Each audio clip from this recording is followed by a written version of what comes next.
여러분, 애플이라는 회사를 이제 모두 알고 계실 겁니다. 현재 전 세계 시가총액 3위의 기업으로 혁신적인 전자기기를 만들어내는 글로벌 기업인데요. 이렇게 잘 나가는 애플도 한 번은 부도 위기를 겪은 적이 있습니다. 부도 직전까지 갔었는데 1990년도에 경쟁사에게 기술력이 뒤처지고 그리고 투자자들도 떠나고 그래서 부도 직전의 위기에서 스티븐 잡스를 다시 해임했던 스티븐 잡스를 다시 불러왔어요. CEO가 앉혔어요. 그래서 스티븐 잡스가 이 망해가는 이 애플을 이 회사를 다시 한번 일으키기 위해서 한 사람을 찾아갔습니다. 그게 바로 이제 팀 쿡이라는 사람이에요. 다음 사진 한번 보여주시겠어요? 네, 저 사람인데 이 위기 속에서 팀 쿡을 영입한 이 스티븐 잡스의 선택은 성공적이었습니다. 이 공급망의 이제 전문가였던 이 사람을 이제 뒤엎고 불필요한 재고를 싹 다 정리하고 생산과 이 유통 라인을 완전히 갈아엎었어요. 비용 절감을 시작으로 혁신을 이어가서 지금 현재 시가총액 3위의 초인류 기업으로 만들어냈습니다. 여러분, 수많은 인재들이 애플에 지원을 합니다. 전 세계의 명문대생 그리고 실리콘밸리에 내노라 하는 그 엔지니어들이 하루에도 수천 명씩 이 애플에 지원서를 넣어요. 그런데 기업의 중대한 일, 기업의 명운이 달린 일은 자원을 받지 않아요. 하고 싶다고 열정이 있다고 맡기지 않아요. 선택받은 사람만 그 일을 감당해낼 수 있습니다. 그래서 스티븐 잡스가 철저히 검토하고 걸러서 재능 있는 사람, 열정 있고 인품까지 고려해서 저 사람을 딱 집어서 세운 겁니다. 여러분, 에스더서에서도 하나님께서 이런 인재를 찾고 계셨어요.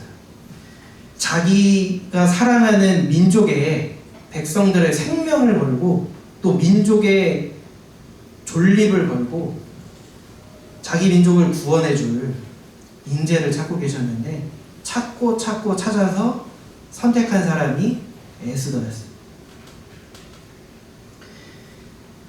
에스더는 일반 사람들과 무엇이 달랐길래 하나님의 선택을 받고 그렇게 큰 축복을 받고 그 축복으로 인해서 자기 백성을 구원하는 그 위대한 일을 했을까? 지난 시간에 그 이유 한 가지를 살펴봤습니다. 에스더는 모르드게 앞에서 왕후의 위치에 올랐어도 어린아이와 같이 겸손했어요. 모르드게는 영적인 지도자 자리에 있는 사람입니다. 우리로 치면 목사님, 나를 가르치는 중간마디. 그들이 어떤 직업을 가졌든 어떤 지식을 가졌든 그 위치에 앉아있는 사람에게 어린아이처럼 순종했다는 거예요. 그래서 하나님이 선택하셨어요. 자, 그럼 오늘 두 번째 에스더는 왜 하나님께 이런 선택을 받았을까? 두 번째는 하나님을 의지하는 겸손이 변하지 않았기 때문에. 여러분, 에스더는 하나님을 의지하는 사람이었어요. 여러분, 그런데 이 왕후 자리는 겸손하기가 거의 불가능한 자리입니다. 이 페르시아의 왕후로서 산다는 건 겸손하기는 거의 불가능한 자리예요. 그러니까 왜냐하면 항상 지시하고 명령하는 자리였어요. 항상 지시하고 명령만 해요. 그리고 딱 한 명, 왕을 제외하고는 모든 사람이 이 왕후 앞에 머리를 숙이고 예의를 갖춰요. 그리고 신하들도, 궁녀들도 왕후의 눈에 들기 위해서 어떻게 하면 이 왕후에게 잘 보일까 눈치 보고 서로 경쟁하는 자리였어요. 그래서 매일매일 칭송받고 환대받고 칭찬만 받는 자리이기 때문에 그렇게 6년을 살았다? 매일매일 그런 대접을 받았다? 그러면 자연스럽게 자기가 이제 대단한 사람인 줄 착각해요. 나는 대단하구나. 이렇게 내가 생각하는 판단, 내가 내리는 지시, 결단, 이 모든 것들이 다 맞다라고 여길 자리예요. 그런 권력의 중심에서 6년 동안 에스더가 왕후 자리에 있었지만 에스더는 변하지 않았어요. 에스더가 화려한 궁전에서 살면서 비단 옷을 입고 왕후의 관을 쓰고 그 권력의 중심에 있었지만 하나님 앞에서는 어린아이처럼 하나님만 의지하는 어린아이의 모습 그대로였어요. 이것이 에스더가 하나님께 선택받은 비결입니다. 여러분, 사람은 하나님이 사용하시는 도구입니다. 도구예요. 붓과 같아요. 그런데 이 붓에, 이 도구에 교만이 들어가고 자기 주장이 들어가고 이제 자기 생각과 자기 확신이 들어가면 그렇게 들어가면 이제 도구로서는 탈락이에요. 쓸 수가 없는 거예요. 여러분, 하나님이 위대하고 중대한 일을 맡겨서 도구로 쓰시려고 하는데, 자 이제 오른쪽으로 가라 라고 하는데, 하나님 왼쪽이 맞아요. 고집 부리고 있고, 야 지금 멈춰, 지금 가만히 있어야 될 때야. 그런데 하나님 지금이 적기입니다, 지금 해야 돼요. 막 달려들어요. 그러면 하나님이 이 사람을 쓸 수가 없어요. 쓸 수가. 마음대로 부릴 거면 천사들 데리고 일하시죠. 하나님이 일하시는 원칙이 있어요. 사람을 가지고 일해요. 그리고 그 사람의 자유의지를 존중하면서 일해요. 그래서 열정 없는 사람 데려다가 열정 불어일으켜가지고 막 이렇게 붙잡아서 쓰지 않아요. 그래서 하나님이 위대하고 중대한 일을 맡길 때는 절대 보는 것이 하나님을 의지하는 겸손이 있는가를 보는 거예요. 그래서 여러분 잘 들으세요. 이런 사람을 선택하세요. 하나님, 나는 아무것도 할 수 없습니다. 저는 아무런 능력도 없습니다. 하나님께 나가서 하나님 이거 어떻게 해야 될까요? 의논하고 하나님께 기도하고 신중하게 하나님의 지시를 듣고 움직이는 사람, 이 사람을 하나님이 선택하십니다. 여러분, 그렇다면 에스더가 이렇게 어린아이처럼 하나님께 의지했다는 것을 우리가 본문에서 어디에서 알 수 있습니까? 우리 한번 다음 사진 보여주실까요? 여기 보면 모르드게가 이제 11개월 뒤에 유다 민족이 멸족할 그 법안이 통과됐다는 것을 에스더에게 알렸어요. 그래서 이 에스더가 그걸 이제 접수를 했습니다. 그럼 왕에게 나가서 이 문제를 해결하기로 접수를 했어요. 그런데 그 다음 반응이 빨간 글씨를 보면 나를 위하여 금식하되, 그리고 그 밑에 나도 나의 시녀로 더불어 이렇게 금식한 후에 3일 동안 금식을 작정을 했어요. 자기만 금식하면 되는데 거기에 더 넘어서 시녀들까지 금식을 시키고 모르드게와 온 유다인이 금식으로 하나님 앞에 나가서 내가 이 일을 잘 해결할 수 있도록 하나님께 지혜를 받아서 하나님을 통해서 이 일이 해결되도록 중보기도를 지금 부탁하는 거예요. 여기서 우리가 알 수 있는 게 뭐예요? 에스더는 자기 능력, 자기가 왕으로서 행사할 수 있는 그런 권력, 위치, 이런 것들 다 내려놓고 하나님 앞에 바짝 엎드려서 하나님 도와주세요. 전 아무런 능력이 없습니다. 어떻게 해야 될까요? 지금 묻고 있는. 여러분, 아마 일반 사람이라면 이렇게 했을 겁니다. 모르드게 양모님 걱정하지 마세요. 그거 가지고 그렇게 걱정하셨습니까? 제가 이 나라의 왕인데 제가 거느린 궁녀가 몇 명이고 모든 신하들이 내 앞에서 고개를 숙이고 예의를 갖추는데 내가 왕 앞에 나가서 한마디 하면 됩니다. 에이 뭐 그런 거 가지고 걱정하고 있어요. 제가 해드릴게요. 눈물 좀 보이면 됩니다. 바지끄레기 딱 붙잡고 매달리면 돼요. 그러면 에이 뭐 그런 문제 제가 할 수 있어요. 이렇게 했을 거예요. 교만한 자리니까. 왕후 자리에 6년 동안 살았으면 그랬을 리가 10중 8구예요. 그런데 에스더는 그렇게 하지 않았어요. 그래서 에스더를 사용하시고. 자, 그런데 우리가 한 가지 좀 짚고 넘어가야 할 부분이 이 유다민족을 멸절하는 이 법안을 다시 철회한다는 건 사실 불가능에 가까워요. 불가능해요.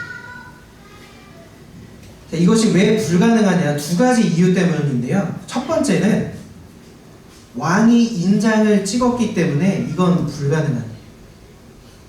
여러분, 왕이 명령을 내립니다. 행정명령을 내려요. 뭐 이렇게 해라. 뭐 누구를 처형시켜라. 어떤 뭐 도시 개발을 해라.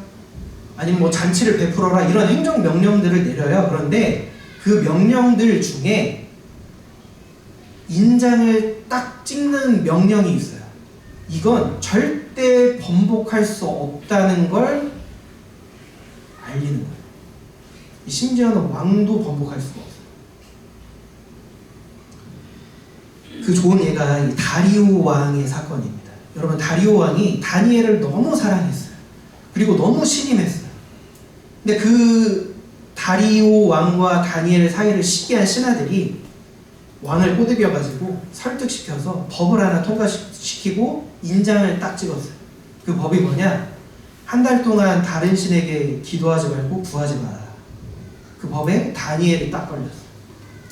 죽여야 되는 거예요. 그래서 다리오 왕이 다니엘을 너무 사랑하니까 이 법을 폐기시키려고 했어요. 돌이키려고 했어요. 그러자 신하들이 들고 일어났어요. 왕이시여, 왕이 인장을 찍은 그 명령은 폐할 수 없습니다. 그러니까 왕도 별 수 없어요. 절대 번복할 수 없습니다. 그래서 에스더를 쭉 읽어보시면 이거 폐지하지 않았어요. 다른 방식으로 해결했어요. 이건 절대 왕이라고 할지라도 번복할 수 없는 명령이기 때문에 이건 불가능한 일이에요. 여러분, 두 번째 이 명령이 이 법을 철회시키는 것이 거의 불가능한 이유 두 번째는 왕과 하만과의 밀착된 관계 때문에 이게 불가능합니다. 여러분, 오늘 그 본문 이렇게 들으셨는데 우리가 지난 시간에 페르시아 법도에 대해서 배웠죠? 왕을 암살하려는 시도가 많기 때문에 누구든지 왕이 부르지 않으면 왕 앞에 나올 수가 없어요. 왕후라고 할지라도, 왕의 자식이라고 할지라도 왕이 기분이 상하면 죽는 거예요. 그런데 밤늦게 잠잘 시간에 누가 찾아왔어요? 하만이 찾아왔어요. 부르지도 않았어요. 그런데 하만은 자유롭게 왕 앞에 드나들 수 있는 존재였어요. 이게 뭘 의미하냐? 굉장히 신임하는 신하라는, 굉장히 신임하는 신하. 여러분, 백악관에 트럼프 대통령이 잠잘 시간에 업무 시간 다 마치고 밤 한 12시쯤에 트럼프 대통령을 만나겠다고 백악관에 자유롭게 드나들 수 있는 사람이 몇 사람이나 될까요? 몇 사람 안 되겠죠. 한두 사람? 그만큼 이 왕과 이 하만의 관계는 단순한 왕과 신하의 관계에 넘어서 완전히 이렇게 밀착이 되어 있어서 왕후가 그 틈을 비집고 들어갈 수 없을 정도로 굉장히 신임을 받고 있는 신하였어요. 그래서 이 일이 불가능한 일이에요. 자, 이렇게 철회할 수 없는 조서, 왕의 인장이 찍혀버린 이 상황을 에스더가 어린아이처럼 하나님 앞에 의지했더니 하나님이 이 에스더를 통해서 일하기 시작하세요. 자, 이제 기적이 일어나기 시작하는데 첫 번째 벌어진 일입니다. 이제 하나님이 일하세요. 기적을 이제 행하시는데 첫 번째 벌어진 일이 에스더가 왕의 눈에 아름답게 보였어요. 다음 사진 한번 보여줄까요? 자, 3일 동안 금식 기도를 하고 하나님과 충분히 의논을 하고 지시를 듣고, 자, 이제 왕후가 예복을 갖추고 이제 떨리는 마음으로 왕 앞에 나갔습니다. 왕이 있는 그 궁전 뜰에 딱 들어섰어요. 섰더니 이제 왕의 반응이 뭐예요?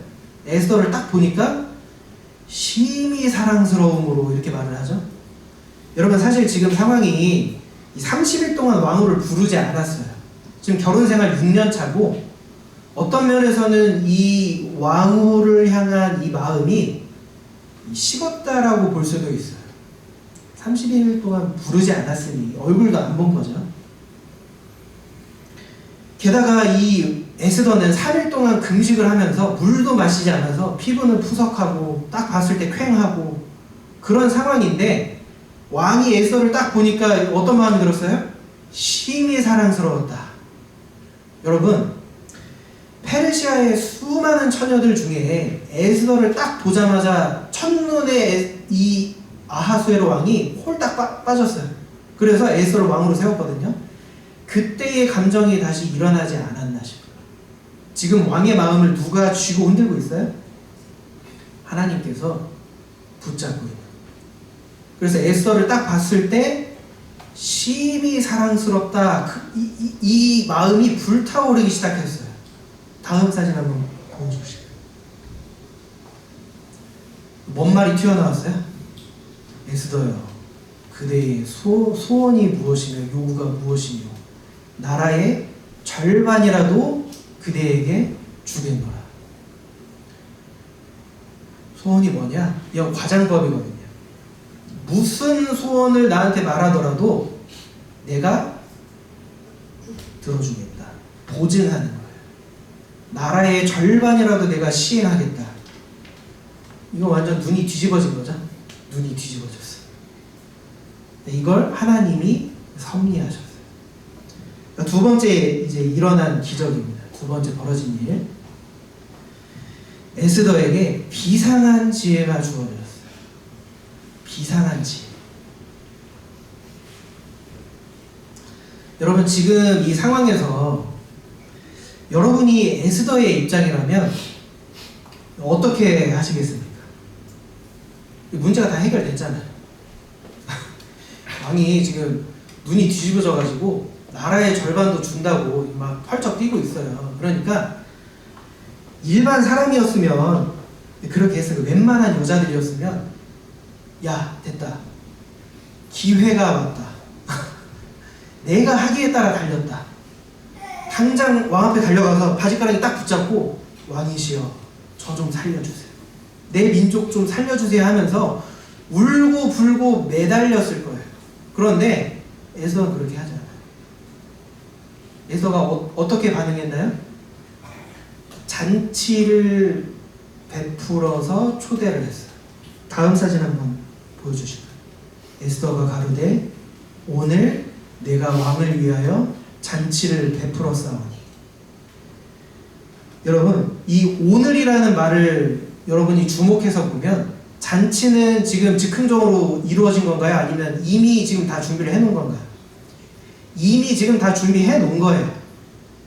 이미 지금 전략을 다 세우고 계략을 다 짜고 지금 진행하고 있는 거예요. 그러니까 그런 상황이 딱 사람들이 봤을 때 야, 지금 기회다. 지금 달려들면 된다. 나라 절반까지도 준다라고 말을 할 때 지금 말하면 된다 라고 판단하지 않고 계획대로 움직이고 있어요. 여러분, 이미 에스더는 전날에 금식하면서 하나님이 주신 비상한 지혜를 가지고 이미 잔치를 준비해놨어요. 이틀 지혜 잔치를 이미 준비해놓은 거예요. 하나님이 주시는 지혜를 가지고 잔치라는 지금 무대, 포석을 깔아놨어요. 자, 여러분, 이 지금 에스더가 준비한 이 잔치는 단순하게 야, 맛있는 거 먹여가지고 맛있는 음식 먹여가지고 기분 좋게 한 다음에 소원 말해야지, 이 정도의 이런 1차원적인 접근이 아니라 이 잔치는 철저하게 치밀하게 계획되고 계산된 이 행동인데, 이 잔치에는 두 가지 의도가 숨겨져 있는 거예요. 첫 번째는 하만을 같이 초대함으로써 에스더가 폭로를 했을 때 하만이 그 현장에 있으므로 즉시 심판받도록 지금 마련해 놓는 거예요. 한번 다음 사진 한번 볼까요?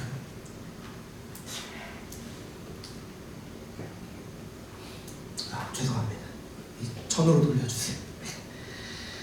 여러분이 그 분노라는 건 그렇잖아요. 어떤 일이 이 말을 딱 들었을 때 분노가 확 일어나는데 시간이 지나면 어떻게 되죠? 시간이 지나면 좀 누그러져요. 1시간이 지나고 2시간이 지나고 3시간이 지나면 분노가 일어났어도 마음을 가라앉히고 차분하게 이성적으로 생각하게 돼요. 그런데 이 하만이 그 현장에 딱 있고 하만에 대해서 딱 폭로를 했을 때 하만을 보자마자 이 분노가 머리 끝까지 올라왔어요.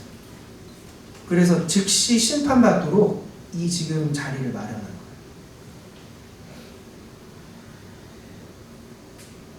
그래서 에스더서 5장에 보면 이렇게 나옵니다. 아하수에로 왕이 왕후 에스더에게 일러 가로되 감히 이런 일을 심중에 품은 자가 누구며 그가 어디 있느뇨? 라고 했을 때 분노가 확 일어났을 때 에스더가 하만을 딱 가리키고 악한 자 하만이니이다. 딱 이렇게 말함으로써 분노가 그 즉시 전달되도록 지금 이제 의도하고 있는 거예요. 자, 두 번째 의도는 이 왕과 하만 사이에 밀착된 관계를 끊어내기 위해서 이 잔치를 지금 진행하고 있는 거예요. 자, 에스더가 이 처음 잔치를 초대할 때는 이렇게 말을 했어요. 에스더가 가로되 오늘 내가 왕을 위하여 잔치를 베풀었사오니 라고 말을 하고 잔치를 신나게 베풀었어요. 그리고 이제 왕이 다시 한번 말을 합니다. 에스더에게 그대의 소원이 무엇이냐, 나라의 절반이라도 주겠다라고 했을 때 이 에스더가 이렇게 말을 합니다.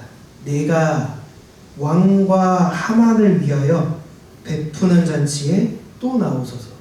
여기에서는 다음 사진 한번 보여주세요. 왕과 하만을 위하여라는 말을 붙여요. 여러분 이 말을 들었을 때 왕의 기분이 어땠을까요? 왕하고 하만하고 지금 동등한 위치에 딱 두고 왕과 지금 에스더와의 관계에서 사랑의 관계에서 소원이 뭐냐고 묻고 1대1의 관계인데 자꾸 이제 하만을 데리고 오라고 했어요. 첫날에 뭐 그런가 보다 라고 넘어갔을 수 있어요. 그런데 두 번째 초대할 때는 왕과 하만을 위해서 잔치를 베풀겠습니다 라는 이런 뉘앙스를 지금 풍기는 거예요. 자, 이때 왕의 마음이 불편했어요. 아니 왜 자꾸 하만을 끼워다가 왜 하만을 위해서 잔치를 해? 이런 마음이 심중에 이렇게 일어났을 거예요. 내색을 하지 않았어도. 여러분 지금 에스더가 무엇을 하고 있는 겁니까? 왕과 하만 사이에 이 밀착된 관계를 균열을 내기 위해서 야 내가 하만을 너무 키워놨나? 에스더가 나하고 하만을 동등한 위치에 두네? 좀 경계해야 되나? 이런 의심과 의구심을 갖게끔 은근히 지금 냄새를 풍기고 있어요. 자, 그런데 이렇게 막연한 왕의 의심에 결정적으로 하나님이 못을 박습니다. 세 번째 벌어진 일은 하만이 왕의 신임을 완전히 잃어버렸습니다. 이 일이 벌어졌어요.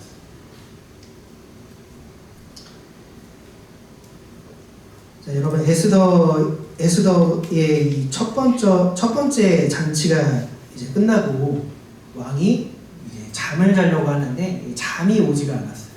그래서 일기나 봐야겠다라고 해서 신하를 불러서 궁중 일기를 읽게 했어요.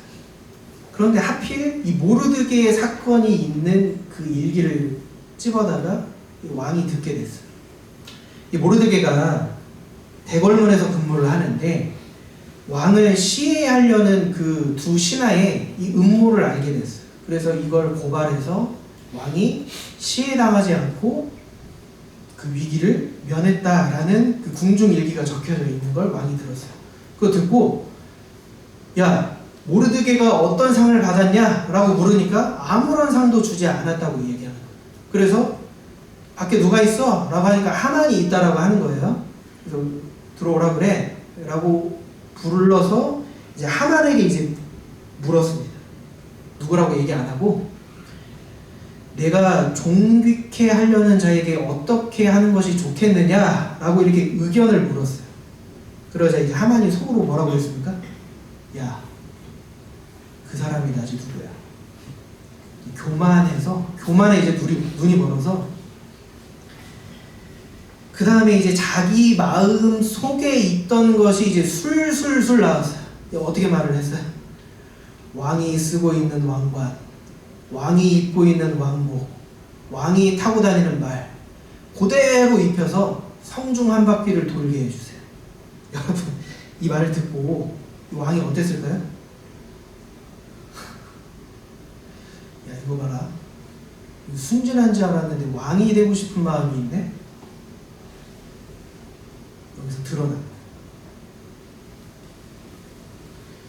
왕이 그 말을 듣고 야, 안 그래도 오늘 에스더가 자꾸 하만 데리고 오라 그러고 하만을 위해서 잔치를 베푼다 그러고 그래서 이 심중에 마음이 불편했는데 이 말을 듣고 이제 신임을 완전히 잃어버렸어요. 야, 이거 조심해야겠다. 너무 키워두면 안 되겠다. 내 자리를 넘볼 수 있는 놈이구나. 이걸 누가 하셨어요?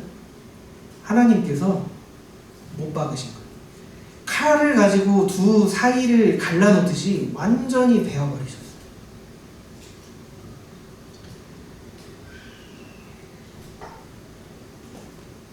자, 오늘 말씀은 여기까지 하고 정리를 하겠습니다.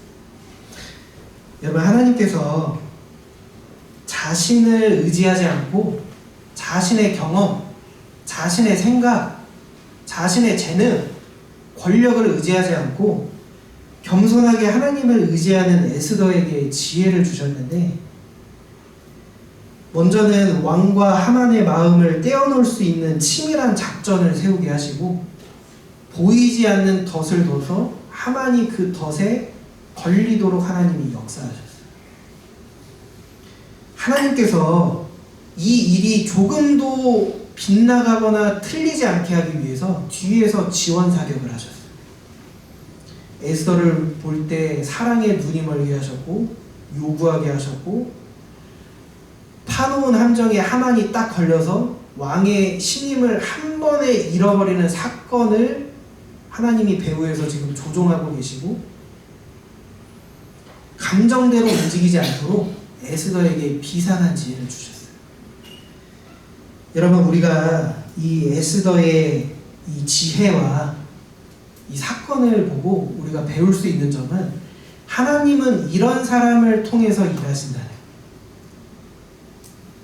여러분, 저나 여러분이나 우리가 얼마나 성급합니까? 감정대로 움직이는 게 지혜로운 게 아니에요. 그냥 손 걷어붙이고 앞뒤 가리지 않고 그냥 무턱대고 문제 해결한다고 들이대는 게 이게 지혜로운 거예요. 하나님 앞에 나가서 작은 문제라도 하나님께 묻고 하나님께 의지하는 마음을 가지고 겸손하게 하나님께 묻고 행하는 사람을 하나님이 쓰세요. 야, 내 경험상 이게 맞아. 이렇게 하는 거야. 이렇게 하면 돼. 내가 그런 경험 해봤잖아. 그냥 무턱대고 우리가 그렇게 할 경우들이 많은데 이런 사람은 쓰지 않아요. 쓰지 않습니다. 겸손하게 자기를 낮추고 할 수 없음을 인정하고 하나님께 묻고 하나하나 지시를 받으면서 하나님이 주신 지혜를 가지고 일하려고 하는 사람, 이 사람을 선택하십니다. 여러분, 우리 자신을 한번 돌아봤으면 좋겠습니다. 여러분 삶의 문제를 딱 맞닥뜨렸을 때 그거 문제 해결하려고 그냥 빨리빨리 이렇게 들이대는 사람인지, 아니면 오늘 이 에스더에서 배운 이 지혜를 가지고 하나님이 쓸만한 사람, 하나님의 도구로서 자기 주장 다 버리고 하나님께 맡기고 지시대로 행하는 사람, 그 사람인지 스스로를 한번 돌이켜 봤으면 좋겠습니다. 그래서 에스더와 함께 하신 하나님이 여러분 삶과 또한 여러분 문제에, 또한 여러분이 일하시는 그 사역에 하나님이 주시는 비상한 지혜가 있기를 하나님의 이름으로 기도합니다. 이 시간 두 눈 감고 목사님 나오실 때까지 기도하겠습니다.